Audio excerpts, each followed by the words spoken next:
Hello, a very good evening बच्चों, आप सभी को और एक बार फिर से आप सभी का स्वागत है विरासत एकेडमी में।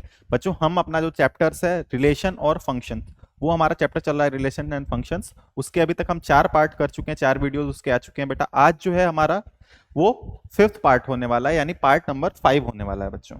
ठीक है, पार्ट जो 5 है आज हम इसको डिस्कस करने वाले हैं। आज की क्लास क्यों खास है बेटा?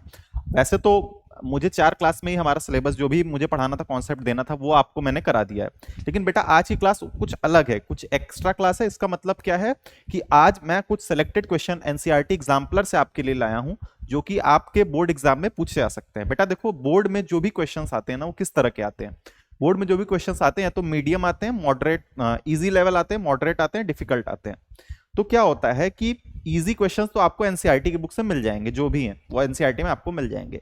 कुछ मॉडरेट लेवल के क्वेश्चन और कुछ हार्ड क्वेश्चंस जो होते हैं ना, जिनका लेवल हार्ड रहता है, डिफिकल्टी लेवल ज्यादा रहता है, हाई हाई डिफिकल्टी लेवल के क्वेश्चंस होते हैं, वो बेटा एनसीईआरटी एग्जाम्पलर में भी आपको मिल जाते हैं। तो दरअसल क्या करते हैं, जो भी स्टूडेंट्स रहते हैं वो क्या करते हैं, एनसीईआरटी तो सॉल्व कर लेते हैं पूरी तरह से, लेकिन एनसीईआरटी एग्जाम्पलर को इग्नोर कर देते हैं, जो कि सबसे बड़ी गलती ये नहीं करनी चाहिए। अगर आप एनसीईआरटी एग्जाम्पलर के कुछ करेंगे तो एटलीस्ट एमसीक्यूज जो हैं वो आपके बूस्टअप हो जाएंगे, जितने भी आप एमसीक्यूज की प्रैक्टिस करोगे। और ये जो चैप्टर है बेटा, इसमें आप जो प्रैक्टिस करने वाले जो लॉन्ग आंसर टाइप क्वेश्चन है आप वो कर ले जाओगे, लेकिन जहां पर ऑप्शनल आएगा ना बेटा, वहां पर आप फंस सकते हो। तो इसी चीज को ध्यान में रख के आज ये स्पेशल क्लास आपके लिए है, जिसको हम लोग पार्ट 5 भी बोल सकते हैं, रिलेशन एंड फंक्शंस की। अगर आपने पिछली 4 क्लासेस नहीं देखी तो बेटा कॉन्सेप्ट सीखने के लिए आपको पिछली 4 क्लासेस जरूर देख लेनी है एक बार। तो एक बार आप कोशिश कीजिए कि वो आप जो आपकी वो चारों क्लासेस है वो आप देख लीजिए। अगर नहीं भी देखी तो आज मैं कोशिश करूंगा कि आपको थोड़ा बहुत उसका कॉन्सेप्ट भी बताऊं और किस तरह से क्वेश्चन सॉल्व करते हैं। तो आज कुछ सिलेक्टेड क्वेश्चंस मैं आपके लिए लाया हूं, और अगर टाइम अलाउ करता है तो और हम कुछ क्वेश्चंस जो हैं वो भी डिस्कस आज की क्लास में करने वाले हैं। ठीक है बेटा, तो चलिए बिना किसी देरी के स्टार्ट करते हैं आज की class, relation and function part 5। ठीक है, आगे बढ़ते हैं। और आपको कुछ चीजें पता है, कुछ हमने आज हम क्या करने वाले हैं, एनसीईआरटी एनसीईआरटी एग्जाम्पलर। ठीक है, एग्जाम्पलर प्रॉब्लम जो होती है, ठीक है। तो एग्जाम्पलर प्रॉब्लम जो है उसके क्वेश्चंस हम लोग कुछ क्या करेंगे, डिस्कस करेंगे आज की क्लास में। ठीक है, तो चलिए सबसे पहले क्वेश्चंस देखते हैं। सबसे पहला क्वेश्चन ये देखिए, show that the function f from r to r, ये r क्या है, सेट ऑफ रियल नंबर है, इसमें आपको कंफ्यूज नहीं होना है। ठीक है, r क्या है, set of real numbers from r to r defined by fx is equals to x upon x square plus 1 for every x belongs to r is neither 1 1 nor onto. ना ही बेटा ये जो function define किया गया है, जो आपका x और अपॉन एक्स स्क्वायर प्लस 1 है, F X is equals to, ये ना तो 1 1 है और ना ही ऑन टू, ये आपको प्रूफ करना है। ठीक है, तो देखते हैं, थोड़ा अच्छा क्वेश्चन है, इससे आपका कॉन्सेप्ट जो है और स्ट्रांग होगा। चलिए इसको सॉल्व करते हैं। तो देखिए 1 1 दिखाने के लिए क्या करना होता है आपको, फंक्शन 1 1 कब होता है, किसी भी फंक्शन को बेटा 1 1 तब बोला जाता है जब किसी सेट, मान लो 2 सेट है, जैसे r टू r, मान लो एक फंक्शन है f from A to B, मान लो एक फंक्शन है from set A to set B. तो इसको 1 1 f को 1 1 कब बोला जाएगा, जब इसकी सेट ए की डिस्टिंक्ट एलिमेंट्स जो हैं, the distinct elements are map to distinct elements of set B, या द इमेजेस ऑफ डिस्टिंक्ट, क्या बोला जाएगा, f को 1 1 कब बोला जाएगा, f को 1 1 कब बोला जाएगा, if the images of distinct if the images of distinct elements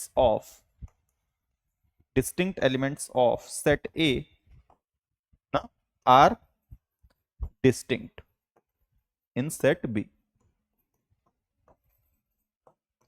यानी इसके अगर सेट ए के अलग अलग एलिमेंट उठाओ जो कि सेम नहीं होने चाहिए, तो उनकी जो इमेजेस भी हैं अगर वो भी डिस्टिंक्ट हो रही हैं, यानी दोनों इमेजेस सेम नहीं होनी चाहिए, तो ऐसे केस में f को 1 1 बोला जाएगा। मैथमेटिकल डेफिनेशन क्या होती है, मैथमेटिकल डेफिनेशन 1 1 की बताता हूं कि for x1 x2 belongs to domain r, ये डोमेन है आपका। ठीक है, क्या इंप्लाई करना चाहिए, f(x1) is equals to f(x2) imply कर दे x1 is equals to x2। तो हमारा ये फंक्शन जो होता है 1 1 हो जाता है। यही आपको मैक्सिमम टाइम यूज करना है अगर आप प्रूफ करना चाहते हो। अगर आप डिस्प्रूव करना चाहते हो तो मैंने एक अलग आपको कॉन्सेप्ट बताया, पिछली क्लास में देखना, वहां से आप समझ सकते हो। ठीक है, तो चलिए, F x one equal to F X two implies X one equals to X to.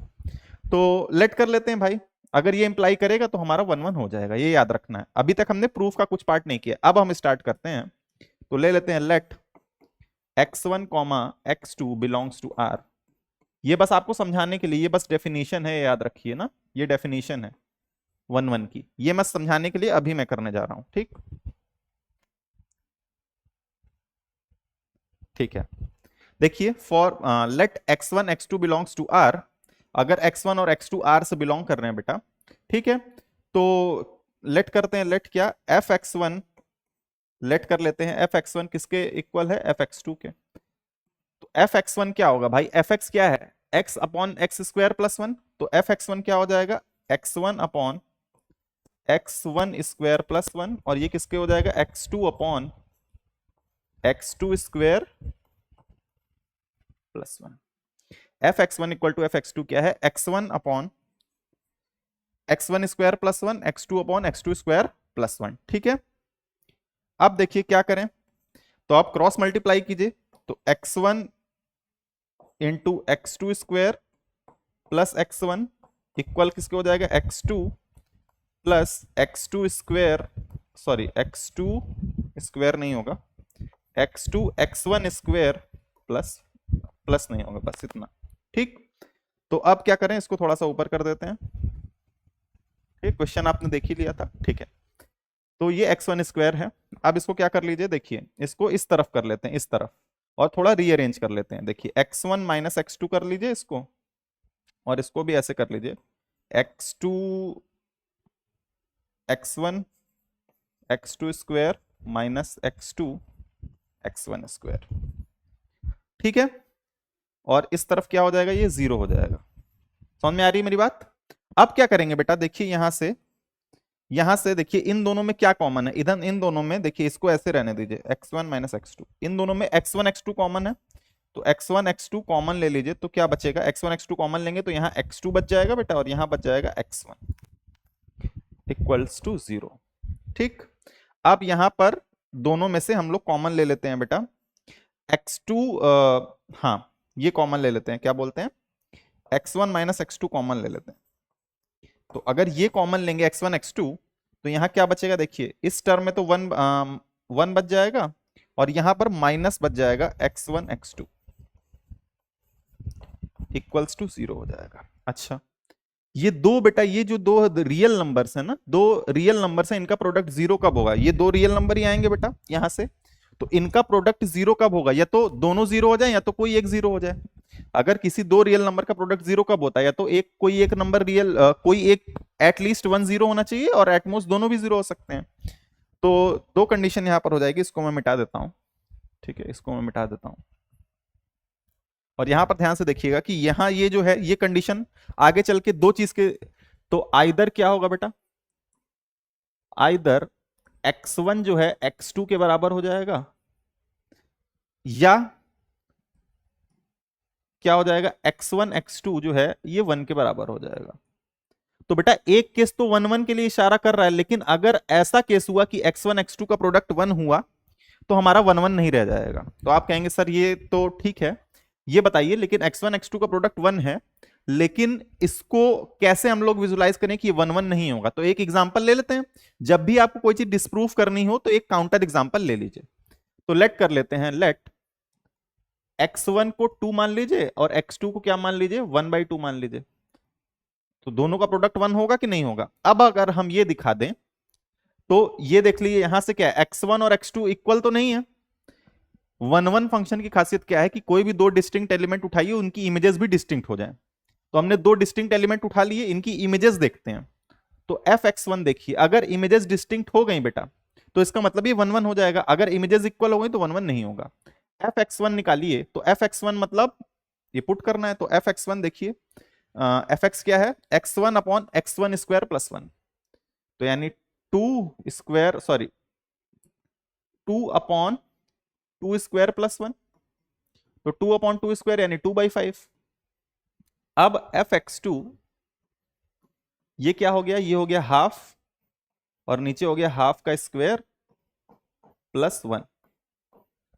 fx2 में हाफ और हाफ का स्क्वायर प्लस 1, तो हाफ का स्क्वायर हो जाएगा 1/4 प्लस 1। तो इसको सॉल्व करेंगे बेटा, तो आ जाएगा 5/4, और इसको भी हम लोग किस तरह से लिख देंगे, 1/2 5/4। एक मिनट, हाँ, हम्म,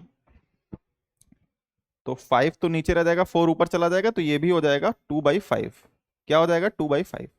अब देखिए कि हमने, तो यहां पर आप क्या लिख सकते हैं, यहां पर आप ऐसे लिख सकते हैं, इसको मैं थोड़ा सा साइड में कर देता हूं, थोड़ा सा ऊपर ना।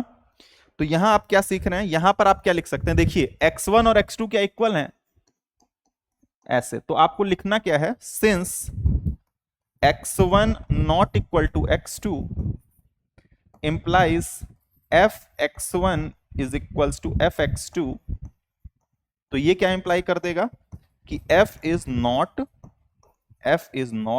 1 1, f इज नॉट 1 1। इसने क्या इंप्लाई कर दिया कि बेटा f जो है वो आपका 1 1 नहीं है, f जो क्या है 1 1 नहीं है।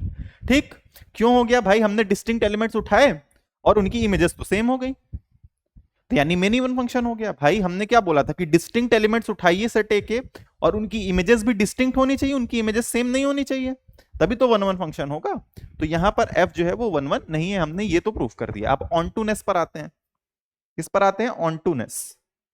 ऑनटूनेस चेक करनी होती है ना किसी फंक्शन की, ऑनटूनेस या ऑनटू भी बोल सकते हो, ठीक। तो किसी फंक्शन की ऑनटूनेस कैसे चेक करते हैं, देखते हैं, चलिए। तो यहां पर ये जो फंक्शन था हमारा क्या था, fx is equals to x upon x square plus 1, ठीक है, एक्स स्क्वेयर प्लस 1। तो लेट करते हैं, let 1 belongs to R, then for f to be onto, f to be onto, ये आपका क्या है, ये जो R है ये आपका कोडोमेन है, codomain. 1 belongs to R which is codomain, then f to be onto, f को onto होने के लिए क्या होना चाहिए, there must exist x, एक x एग्जिस्ट करना चाहिए किसमें, R में, जो कि डोमेन है आपका। सच दैट क्या होना चाहिए, such that fx is equals to 1 होना चाहिए भाई। अगर 1 है बेटा, मान लो 1 बिलोंग कर रहा है आर से, तो एफ को ऑन टू होने के लिए क्या करना चाहिए, मतलब हर एक इमेज के लिए एक आपका एलिमेंट उस सेट में मिल जाए, यही होता है ऑन टू के लिए। ऑन टू की डेफिनेशन क्या होती है, किसी भी फंक्शन को ऑन टू तब बोला जाता है जब उसके कोडोमेन के हर एक एलिमेंट के लिए एक एक्स एग्जिस्ट करे, सच दैट एफ एक्स, यानी for every y belongs to codomain there must exist x belongs to domain such that fx is equals to y. It is the definition of onto function या ontoness। तो fx is equals to 1 होना चाहिए, such that, तो such that अगर fx 1 होगा तो इसका मतलब x upon X square plus 1 ये भी 1 के बराबर होना चाहिए बेटा, होना चाहिए कि नहीं होना चाहिए, होना चाहिए, is equals to 1। तो इसके 1 होने के लिए यहां देखिए, यहां क्या हो जाएगा, एक्स स्क्वायर प्लस 1 इक्वल होना चाहिए x के, या इसको बोल लीजिए x square minus x plus 1 equals to 0, ये होना चाहिए। यानी x जो है इस इक्वेशन को सॉल्व करके आएगा। लेकिन अब थोड़ा ध्यान से, आपने पढ़ा होगा क्वाड्रेटिक फॉर्मूला क्या होता है, या डिस्क्रिमिनेंट पढ़ा होगा, d क्या होता है, बी स्क्वायर माइनस 4ac, और ये क्या होना चाहिए, ग्रेटर और इक्वल टू 0 होना चाहिए for real roots, for real roots. Real root होने के लिए b square minus 4ac greater than और इक्वल टू 0 होना चाहिए बेटा, और ये जो चीज है ये 0 के बराबर है, ठीक है। तो अब यहां से B square minus 4ac check करते हैं कि क्या x रियल है कि नहीं है, देखते हैं। अगर x रियल नहीं होगा तो यानी x आपके डोमेन में भी नहीं करेगा, क्योंकि आपका डोमेन क्या है, आपका डोमेन है f from R to R। याद रखो डोमेन आपका रियल नंबर है, इमेजिनरी नंबर में x नहीं हो सकता है, या कॉम्प्लेक्स नंबर नहीं हो सकता है x। तो माइनस बी, देखो b यहां पर क्या है, -1 है, ए क्या है 1 है और सी भी क्या है 1 है, तो b square minus 4ac, b square minus 4ac। ठीक है, बी स्क्वायर क्या है, बी का स्क्वायर यानी -1 का स्क्वायर, -4 इंटू ए 1 है, सी भी 1 है, तो 1 माइनस 4 क्या हो गया -3। तो बी स्क्वायर माइनस 4ac जो है आपका बेटा ये आ गया -3। तो जब b square minus 4ac greater than 0 होता है तो रियल रूट मिलती है। अगर बी स्क्वायर माइनस 4ac -3 है तो आप ये कैसे कह सकते हो कि रियल रूट्स मिलेंगे? आप नहीं बोल सकते ना, क्योंकि ये तो इमेजिनरी रूट मिलेगी आपको ना, यानी कॉम्प्लेक्स में आ सकती है, इमेजिनरी नंबर मिल जाएगा आपको। तो अगर इमेजिनरी नंबर मिल रहा है तो यानी x जो है वो डोमेन में एग्जिस्ट ही नहीं कर रहा है। और x हमारा क्या था, ये x कब होता, fx 1 के बराबर होना चाहिए था तब, यानी 1 जो है 1 की कोई भी प्री इमेज एग्जिस्ट नहीं कर रही है। 1 के लिए कोई भी एक x नहीं मिल रहा है आपको को डोमेन में जिसकी वो प्री इमेज हो। तो इसका मतलब हमारा जो फंक्शन है वो ऑन टू नहीं है। इसका मतलब f is not on to since for 1 belongs to R there we don't have x belongs to R such that fx is equals to 1। यही आपको लाइन लिखनी है अगर एग्जाम में क्वेश्चन आ गया बेटा। इसके चांसेस हैं कि ये आ जाए आपके एग्जाम में, तो आप क्वेश्चन देखोगे तो हाथ पैर फूलने लग जाएंगे, तो ऐसे नहीं होगा, आपको ध्यान रखना है इसी तरह। इसीलिए मैं कुछ अच्छे और इंपॉर्टेंट क्वेश्चंस लाया हूं ताकि आपका ध्यान यहां पर जाए। तो हमने प्रूफ कर दिया कि ये जो फंक्शन है ना तो 1 1 है ना तो ऑन टू है। देख लिया आपने किस तरह हमने प्रूफ किया है। चलिए आगे बढ़ते हैं, आगे बढ़ते हैं। एक और अच्छा क्वेश्चन मैं आपके लिए लाया। एक और अच्छा क्वेश्चन है कि f और g रियल नंबर से रियल नंबर तक दो फंक्शंस हैं जो डिफाइन किए गए हैं, fx is equals to mod x plus x और gx is equals to mod x minus x for every x belongs to r। तो हमें फाइंड करना है FOG और GOF। हमें क्या फाइंड आउट करना है, FOG और GOF। ठीक है, ये दोनों हमें फाइंड आउट करना है। चलिए तो सबसे पहले fx को थोड़ा अलग तरीके से डिफाइन करते हैं ना। तो fx कैसे डिफाइन होगा, देखो fx क्या है, मॉड x प्लस एक्स। ध्यान से देखना बेटा, मॉड x प्लस एक्स। तो अगर x को आप 0 या 0 से बड़ा ले लो, पॉजिटिव नंबर ले लो, तो पॉजिटिव नंबर का मॉड जो है वो सेम नंबर के बराबर हो जाता है, तो ये क्या हो जाएगा 2x। तो अगर x ग्रेटर देन और इक्वल टू 0 है तो ये 2x हो जाएगा। और अगर आपका x जो है वो लेस देन 0 है, नेगेटिव नंबर है x क्या है आपका, नेगेटिव नंबर। तो अगर x एक नेगेटिव नंबर है बेटा, तो ये जो x है ये किस फॉर्म में आएगा आपके, एक मिनट रुक जाइएगा, यहाँ पे प्लस ही है ना, हाँ सॉरी। तो ये जो हो जाएगा आपका x, ये माइनस एक्स के फॉर्म में लिखा जाएगा और ये आपका प्लस एक्स हो जाएगा। तो माइनस एक्स प्लस एक्स तो 0 हो जाता है। तो for x less than 0 fx किस तरह से डिफाइन हो गया, fx इज इक्वल्स टू 0। और for x greater than 0 fx जो है वो आपका क्या है, एक मिनट, हाँ, for x greater than 0 fx आपका किसके बराबर है, 2x के बराबर।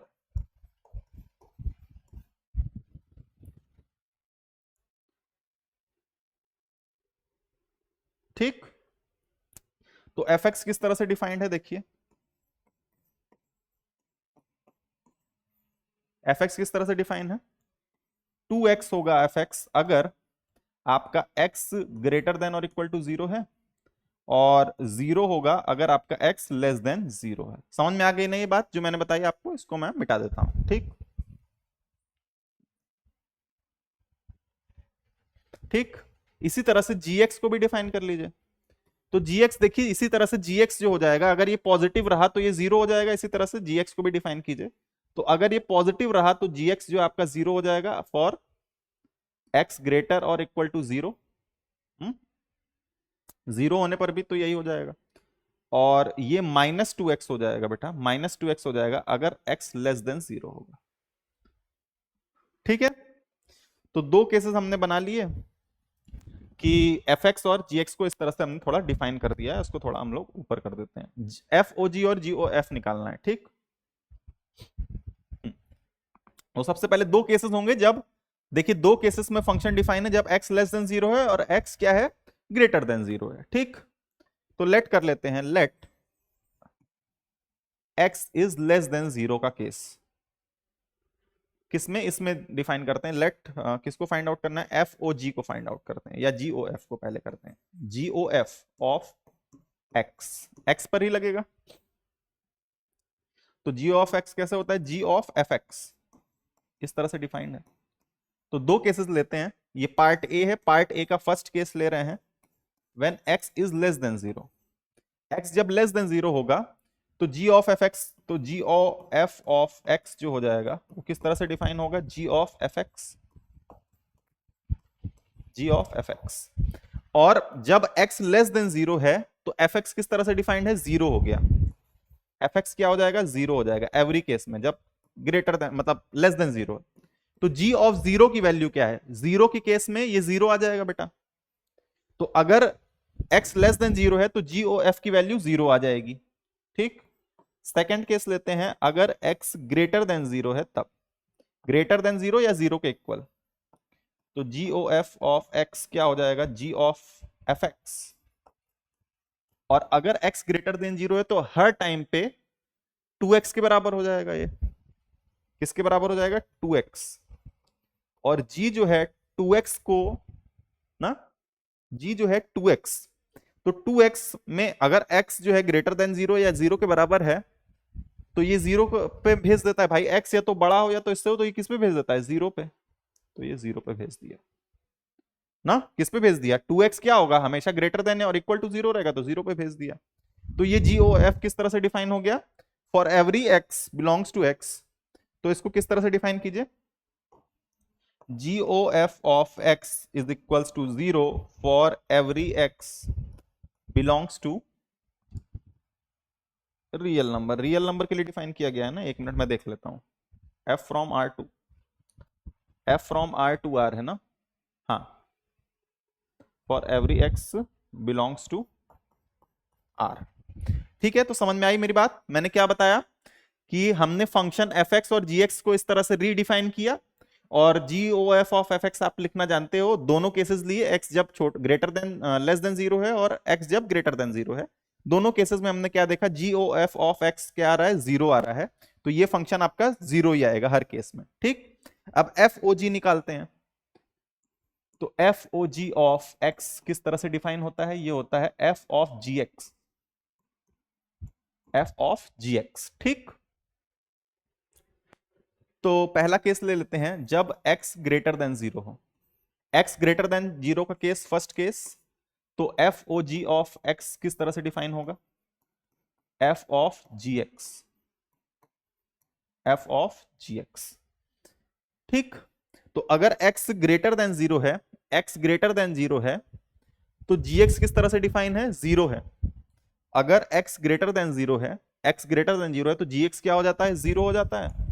और f ऑफ 0 क्या होगा, देखो यहां पर f ऑफ 0, f ऑफ 0 क्या हो जाएगा, ये भी तो 0 ही हो जाएगा भाई, अगर f 0 हो गया ना, यहां पर देखो 0 के लिए 2x है, और x अगर 0 के बराबर तो ये भी 0 हो जाएगा, तो 0 हो जाएगा। ठीक, x ग्रेटर देन 0 के लिए। अगर x लेस देन ग्रेटर और इक्वल 0 के लिए ले लो, कोई दिक्कत नहीं है, लेस देन 0 के लिए देखो, f o g of x जो हो जाएगा वो किसके कैसे डिफाइन होगा, f of g x, f of g x. अब देखो याद करो, जी एक्स क्या है लेस देन 0 के लिए, लेस देन और इक्वल टू 0 के लिए ये क्या है, माइनस 2x है, ये माइनस है, माइनस 2x। ठीक, तो एफ ऑफ माइनस 2x। अब बेटा माइनस 2x तो नेगेटिव नंबर है, यानी लेस देन 0 है, या हाँ minus 2x, F of minus 2x। ठीक है, और x लेस देन 0 है, यहां पर ध्यान देना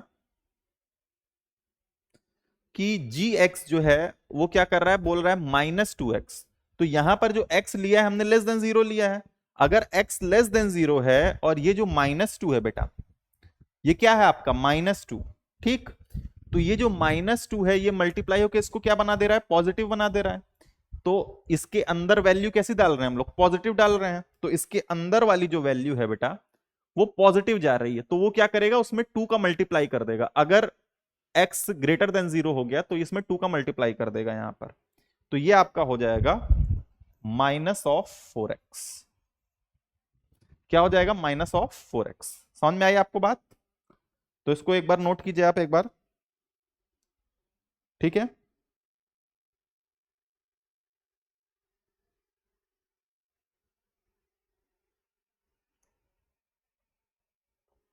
समझ में आ रही है बेटा ना बात आपको मेरी? जो बात मैं समझा रहा हूं इसको ध्यान से, ये जो क्वेश्चन है बहुत अच्छे अच्छे क्वेश्चन हैं। समझ में आ रही है बात? ठीक,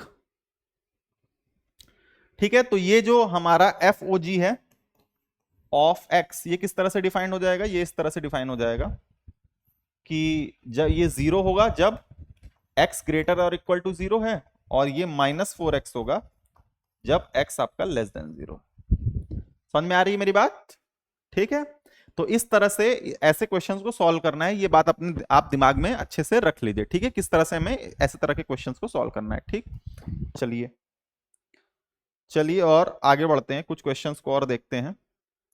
जैसे ये हमारा क्वेश्चन है, late R be the set of real numbers and f from R to R be the function defined by fx is equals to 4x plus 5. Show that f is invertible and find f inverse. तो बेटा मैंने बताया था invertible functions, आपको पिछली class में बताया था कि इन्वर्टिबल फंक्शंस किसे कहते हैं। ऐसा फंक्शन अगर मान लीजिए f कोई फंक्शन है a टू b, तो हम एक ऐसा फंक्शन फाइंड आउट कर लें जो b टू a हो g, और एफ ओ जी का कंपोजिशन और जी ओ एफ जो कंपोजिशन है वो आपका आइडेंटिटी फंक्शन अगर मिल जाए, तो ऐसे फंक्शंस को हम लोग इन्वर्टिबल फंक्शन बोलते हैं, और एफ इनवर्स आपको मिल जाता है। ठीक है, जी को एफ का इनवर्स बोल देते हैं। तो लेट कर लेते हैं, let y is equals to 4x plus 5। अगर एफ एक्स है, एफ एक्स को y लेट कर लेते हैं, तो यहां से क्या हो जाएगा, x इज इक्वल्स टू क्या हो जाएगा, देखिए x इज इक्वल्स टू हो जाएगा y माइनस 5/4, y माइनस 5/4। ठीक है, x इज इक्वल्स टू क्या हो जाएगा, y माइनस 5/4। ठीक, तो डिफाइन कर लेते हैं, x इज इक्वल्स टू हो गया, हाँ ठीक। तो डिफाइन डिफाइन g फ्रॉम, एक फंक्शन g डिफाइन कर रहे हैं r to r by g of y is equals to y minus 5/4, y minus 5/4। अब कंपोजिशन निकालिए, f तो हमें पता है कैसे डिफाइंड है, तो एफ ओ जी निकालिए, या पहले जी ओ एफ निकाल लीजिए। जी ओ एफ ऑफ x, तो g ऑफ एफ एक्स, और एफ एक्स क्या होता है, एफ एक्स किस तरह से डिफाइन है, 4x plus 5, ji of 4x plus 5। ठीक है, अब जो g में कोई भी वैल्यू, उसमें से क्या करते हैं हम लोग, g में से कोई भी वैल्यू है अगर यहां पर, तो इसमें से पहले 5 माइनस कर देते हैं। क्या कर देते हैं, 5 माइनस कर देते हैं और इसको 4 से डिवाइड कर देते हैं। ठीक, तो 5 माइनस करेंगे आप, तो यहाँ 4x बचेगा, 4x/4 ये बिल्कुल x बन जाएगा, जो कि आइडेंटिटी है इन R। ठीक है, इसी तरह से f o g of x आप डिफाइन करोगे, y लोगे, तो ये क्या होता है, f ऑफ जी एक्स होता है बेटा, या जी वाई होता है। ठीक, तो पहले जी वाई क्या है, y minus 5, F of y minus 5/, आप करो तो इसमें क्या करोगे, f क्या करता है, f जो फंक्शन है वो क्या करता है, पहले 4 का मल्टीप्लाई करता है फिर 5 ऐड करता है, तो उसमें 4 का मल्टीप्लाई करोगे तो 4 से 4 कैंसिल हो जाएगा, फिर इसमें 5 ऐड करोगे तो ये y मिल जाएगा, और ये y क्या है आपका IR, ये भी है। यानी हमें एक ऐसा फंक्शन मिल गया जिसके साथ f का कंपोजिशन लेने पर हमें g नाम का एक फंक्शन ऐसा मिल गया r टू r, जिसका f के साथ कंपोजिशन लेने पर लेफ्ट और राइट हमेशा आइडेंटिटी मिल रहा है। तो इसका मतलब क्या हुआ, hence f is invertible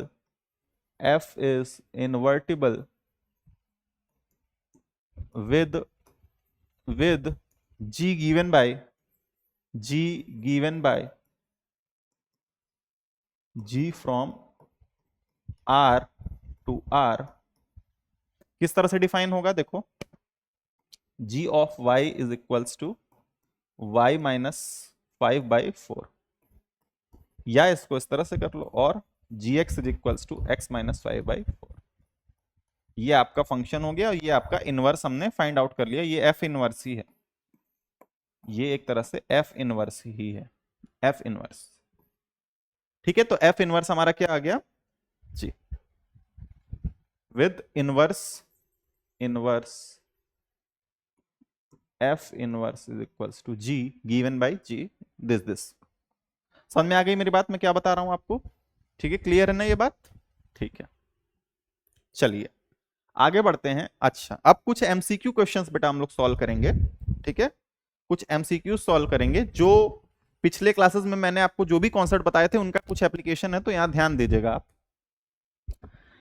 question क्या है, R be a relation on the set N of natural number. Natural number पर डिफाइन किया गया एक रिलेशन है, और ये डिफाइन किस तरह से होता है, एन आर एम ना। एन आर एम का मतलब क्या है कि अगर एन डिवाइड कर रहा है एम को, यानी पहला एलिमेंट जो यहां पर है वो दूसरे को डिवाइड कर रहा है, तो आर क्या होगा, रिफ्लेक्सिव एंड सिमेट्रिक होगा, ट्रांजिटिव एंड सिमेट्रिक होगा, इक्विवेलेंस होगा, रिफ्लेक्सिव और ट्रांजिटिव होगा, सिमेट्रिक नहीं होगा। तो थोड़ा सोचिए, थोड़ा दिमाग लगाइए किस तरह से कर सकते हैं। ठीक है, देखिए एन आर एम है बेटा, अगर एन आर एम क्या मतलब है कि एन डिवाइड्स एम।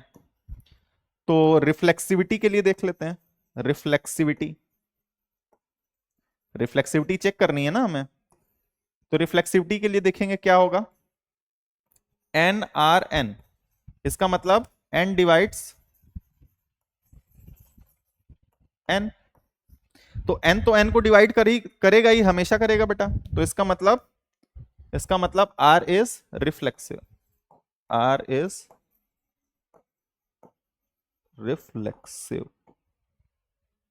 आर क्या हो गया, रिफ्लेक्सिव हो गया। ठीक है, सिमेट्रिक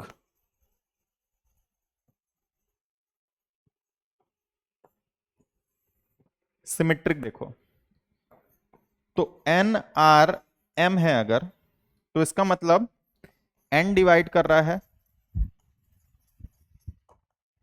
एम को, तो ये क्या इंप्लाई करेगा कि अगर एन एम को डिवाइड कर रहा है, तो लेट कर लेते हैं, लेट 2r4, तो इसका मतलब 2 डिवाइड्स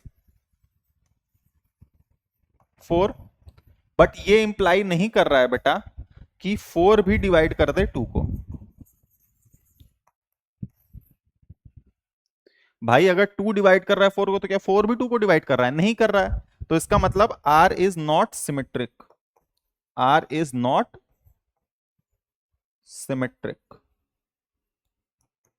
R जो है क्या है, सिमेट्रिक नहीं है।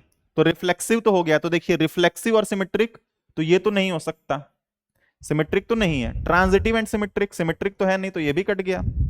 इक्विवेलेंस तो हो ही नहीं सकता, भाई। अगर देखो रिफ्लेक्सिव और सिमेट्रिक तो नहीं है, क्योंकि सिमेट्रिक तो कैंसिल हो गया, तो सिमेट्रिक यहां है तो सिमेट्रिक नहीं होगा, इसमें भी सिमेट्रिक है, इक्विवेलेंस में भी सिमेट्रिक है, इसमें सिमेट्रिक नहीं है, तो इसका मतलब यही हो जाएगा, हमें ट्रांजिटिव चेक करने की जरूरत नहीं पड़ी। अब क्या करते हैं, आप ट्रांजिटिव चेक कर रहे हो वैसे, तो बेटा ऑप्शन का गेम हमेशा खेलना सीखो, ऑप्शन से खेलना सीखो। ऑप्शन से खेलने नहीं आएगा तो एग्जाम में आप फिर से अभी ट्रांजिटिविटी चेक कर रहे होते, हमें यहां चेक करने की जरूरत ही नहीं पड़ी। हाँ, अगर आप चेक करने जाओगे तो ट्रांजिटिव होगा बेटा, क्योंकि अगर n डिवाइड कर रहा है m को,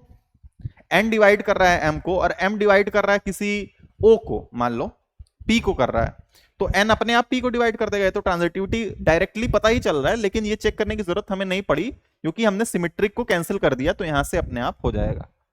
समझ में आ रही है मेरी बात ना? इस तरह से ऑप्शन से खेला जाता है। ठीक है, अब यहां देखिए, n be the set of natural numbers and the function f from n to n be defined by fn is equals to 2n plus 3 for every n belongs to n, then f is surjective, injective, bijective, none of this। surjective का मतलब होता है on to, ये याद रखो बेटा, exam में अगर आ गया तो आप पूछने नहीं जाओगे टीचर से। और ये होता है इंजेक्टिव का मतलब 1 1, और बाइजेक्टिव का मतलब होता है 1 1 and onto both, 1 1 and onto, 1 1 and onto दोनों होता है। ठीक है, ठीक है। तो चलिए अब ये देखिए, जो ये तो डायरेक्टली आपको पता चल रहा है ना, मान लो f ऑफ n1 ले लो, ये हो जाएगा 2n1 प्लस 3, और इस तरह से ये इक्वल टू n2 प्लस 3 हो जाएगा, ये हो जाएगा fn2। तो कैंसिल कराओगे तो ये इंप्लाई कर देगा n1 is equals to n2, और n1 अगर n2 के बराबर हो गया, n1 n2 के बराबर हो गया, इसका मतलब क्या है, इसका मतलब क्या है कि ये 1 1 तो है, तो इंजेक्टिव तो हो गया, ऑन टू के क्यों नहीं होगा, ऑन टू नहीं है ये फंक्शन, क्यों नहीं है, मान लो मैं यहां से 1 को उठा देता हूं, तो 2n प्लस 3 क्या 1 के बराबर हो सकता है कभी, नहीं हो सकता, क्योंकि देखो 2n इज इक्वल्स टू -2 हो जाएगा, n is equals to -1, n कभी भी -1 के बराबर नहीं हो सकता है, n can not be equal to -1, क्योंकि n क्या है, नेचुरल नंबर।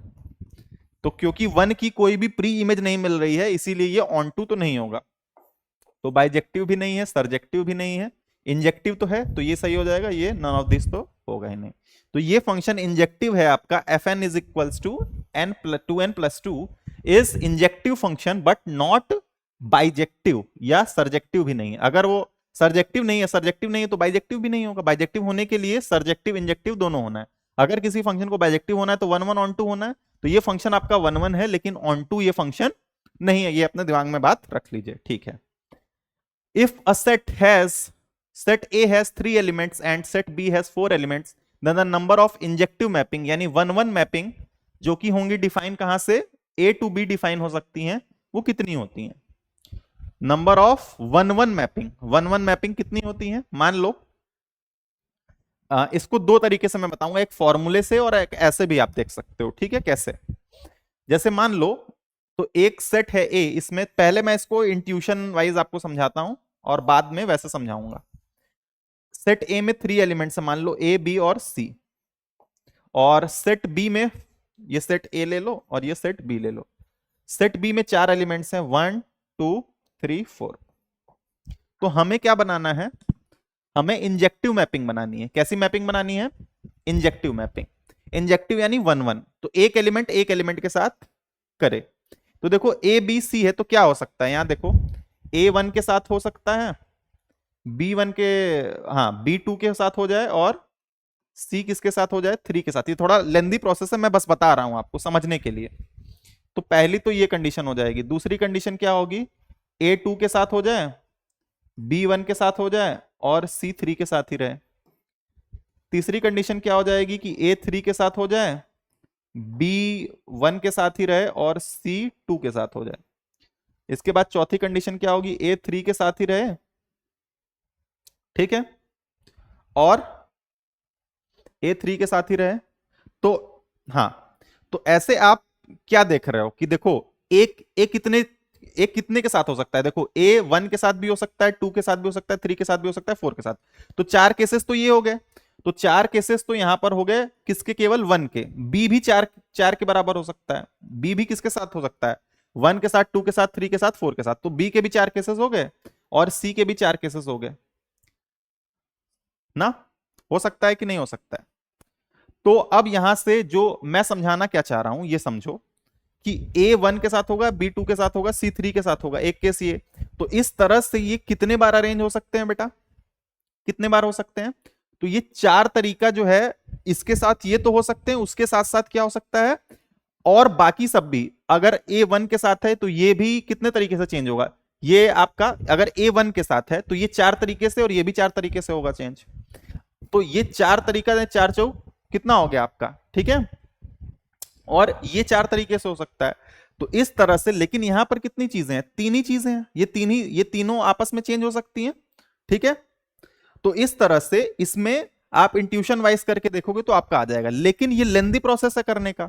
तो इसका आसान प्रोसेस क्या है, इसका आसान प्रोसेस ये है, ठीक है। इसका आसान प्रोसेस क्या है कि आप मान लो सेट ए से कर रहे हो, और सेट ए में आपके कितने एलिमेंट्स हैं, 3 हैं, और सेट बी में आपके कितने एलिमेंट्स हैं, 4 हैं। तो 3 to 4 जाने के लिए जो भी आपका फंक्शन होगा 3 से, तो इसको कैसे निकाला जाता है, 4p3। 4p3, 4p3 का मतलब यहां अरेंजमेंट है ना, तो फैक्टोरियल 4 अपॉन फैक्टोरियल 4 माइनस 3।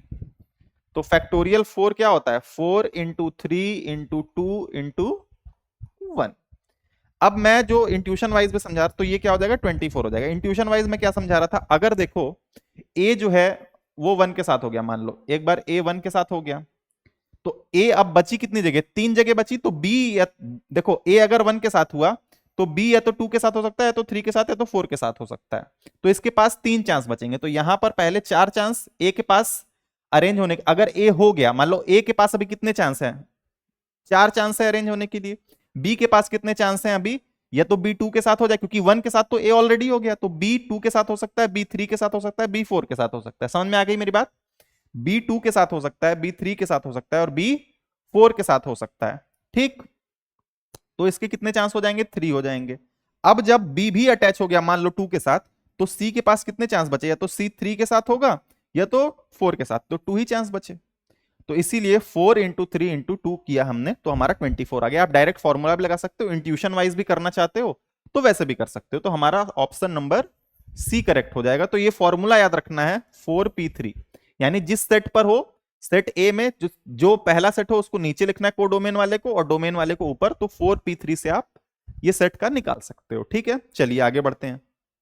आगे बढ़ते हैं और ये देखते हैं इसको। तो आप सोचना, थोड़ा ट्राई करना।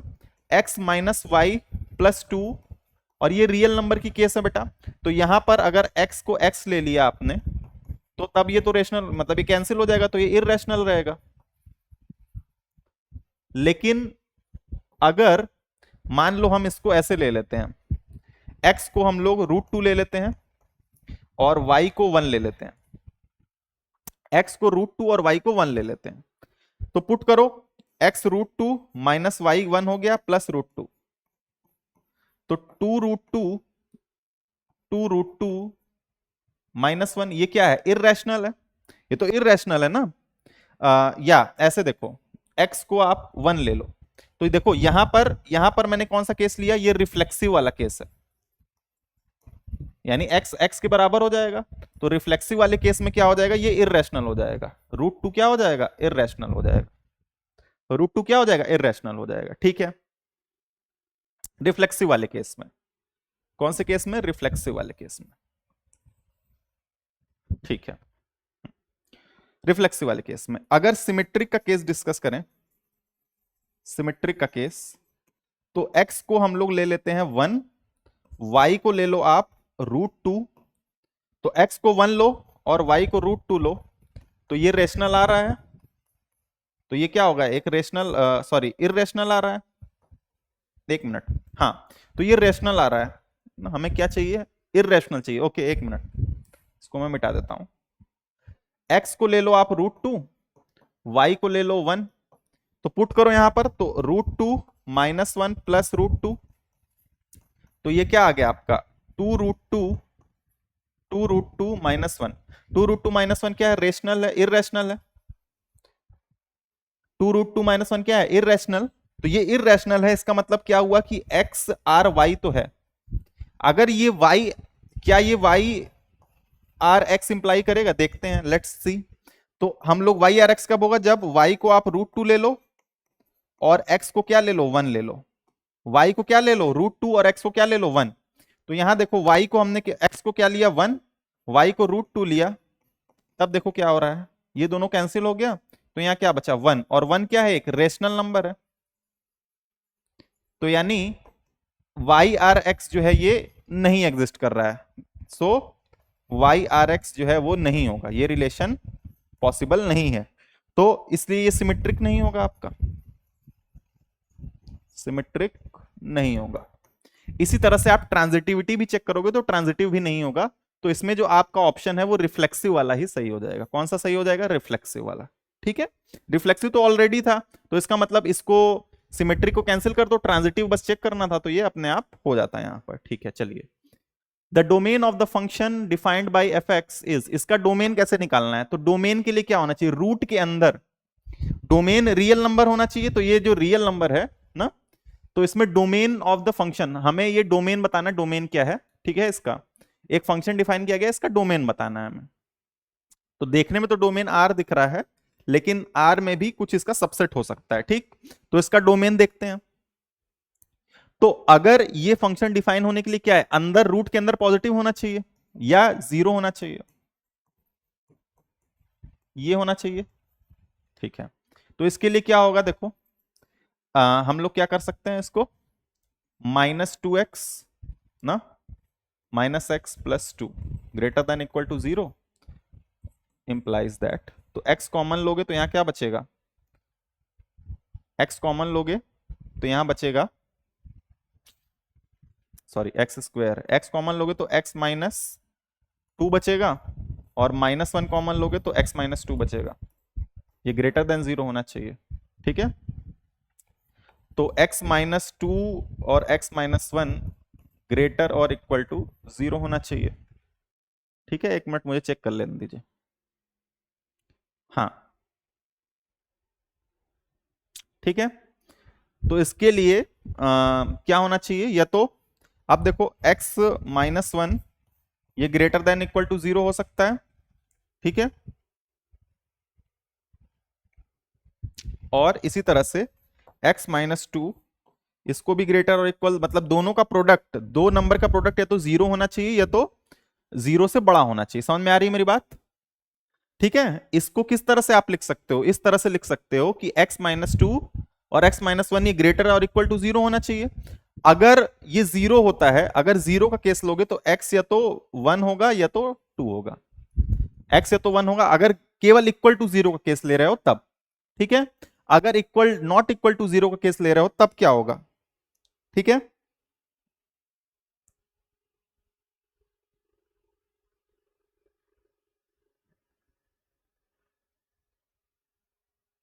ठीक है,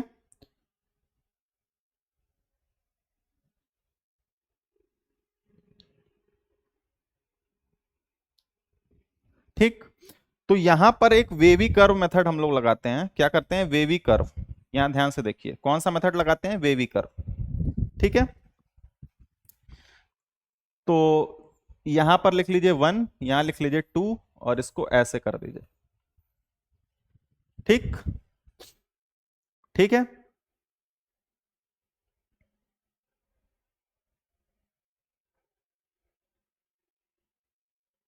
तो यहां देखो आप, यहां पर तो ये आप यहां से करोगे तो ये प्लस होगा। ठीक है, यहां माइनस होगा और ये प्लस होगा। ठीक है, ऐसे अल्टरनेट पोजीशन पे प्लस माइनस करते हैं।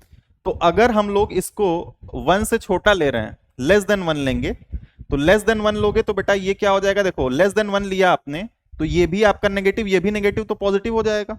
ठीक है, और अगर 1 और 2 के बीच में लिया तो ये हमेशा नेगेटिव आएगा, हम नेगेटिव नहीं चाहते हैं, और 2 से बड़ा, तो या तो हम हमारा जो नंबर आएगा हम क्या चाहते हैं, पॉजिटिव चाहते हैं ना, ग्रेटर देन इक्वल टू 0 चाहते हैं। तो या तो ये जो x है ये आपका 1 से छोटा होगा या 1 के बराबर होगा, या तो क्योंकि इक्वेलिटी का साइन है तो या तो 1 से छोटा होगा या तो 2 से बड़ा होगा।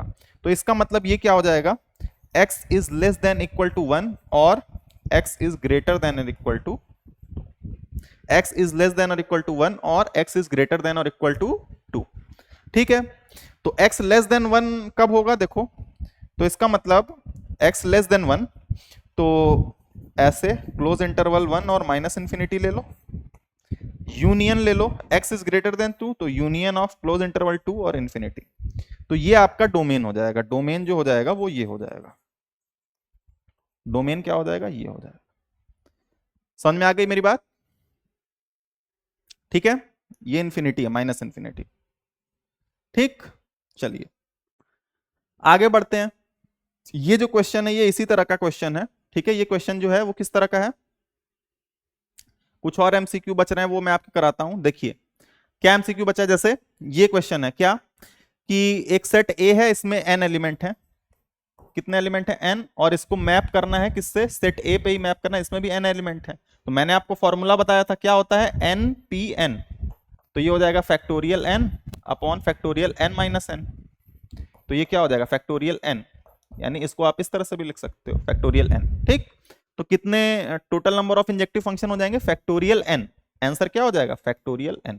ये वही जो फॉर्मूला मैंने आपको बताया था npn, जो वही वाला बताया था। ठीक है, आगे बढ़ते हैं, देखते हैं। For sets A B and C, f from A to B, g from B to C be the function such that g o f is injective, then the both f and g are injective. क्या ये सही statement? हमें true या false बताना है। देखिए, याद रखिए, मेरी बात ध्यान से सुन लीजिए। जी ओ एफ है, अगर जी ओ एफ है, अगर ये इंजेक्टिव है, तो मेरी बात ध्यान सुनिएगा, इंजेक्टिव है, अगर क्या है, इंजेक्टिव है, तो ये जो बात, जो इधर लास्ट में फंक्शन दिख रहा है ना, इसके ओ के इधर वाला, कंपोजिशन के इस तरफ वाला, ये आपका इंजेक्टिव होता है। ये क्या इंप्लाई करेगा? अगर ये इंजेक्टिव है, ये इंजेक्टिव है, तो जो सेकंड वाला फंक्शन है जो आपको बाद में दिख रहा है, ये इंप्लाई करता है कि एफ क्या हो जाएगा? F is injective, only F is injective, पहला केस। और क्या होता है यहां पर, एफ ओ जी अगर ऑन टू हो गया, तो यहां पर जो पहला फंक्शन है ये क्या इंप्लाई करेगा? G is onto, g is onto. तो अगर जी ओ एफ इंजेक्टिव है तो एफ इंजेक्टिव हो जाता है, और g o F on to है तो ये जो पहला वाला फंक्शन है जो इधर लिखा है वो आपका ऑन टू हो जाता है। समझ में आ रही है मेरी बात? तो इसी तरह से यहां क्या बोला? F and g both are, तो दोनों जो है इंजेक्टिव नहीं होंगे, तो ये हमारा फॉल्स है।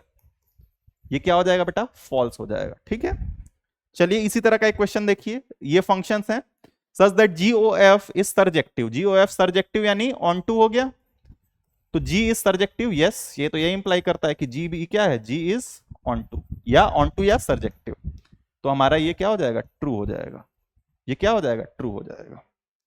ठीक, तो आज हम लोगों ने बेटा कुछ क्वेश्चंस किए। मैं उम्मीद करता हूं कि आज की जो क्लास है आपको कुछ समझ में आया होगा। ठीक है, नेक्स्ट क्लास में हम इससे रिलेटेड कुछ और एनसीईआरटी एग्जाम्पलर के क्वेश्चन करने वाले हैं जो आपको बहुत मदद करेंगे, और इसके एक्सरसाइज के ये सब जो क्वेश्चन थे एनसीईआरटी एग्जाम्पलर के एग्जाम्पल के क्वेश्चंस थे। ठीक है, जो आपकी हेल्प किए, थोड़ा सा आपको कॉन्सेप्ट समझने में आसानी हुई होगी। आज ये जो नेक्स्ट क्लास है इस चैप्टर की, एक और क्लास हम लेंगे और उसमें और इसी तरह के अच्छे अच्छे क्वेश्चंस जो हैं आपके एक्सरसाइज से उठाएंगे। एमसीक्यूज भी रहेंगे, कुछ लॉन्ग टाइप भी क्वेश्चंस रहेंगे जो आपको मैं सॉल्व करके बताऊंगा। ठीक है, तो आप अगर आपको वीडियो पसंद आए तो जरूर लाइक कीजिएगा, और लगातार बेटा आप मेहनत करते रहिए, लगातार क्वेश्चंस की प्रैक्टिस कीजिए। ठीक है, मिलते हैं हम लोग तब तक नेक्स्ट क्लास में, तब तक के लिए पढ़ते रहिए। ठीक है बेटा, जय हिंद।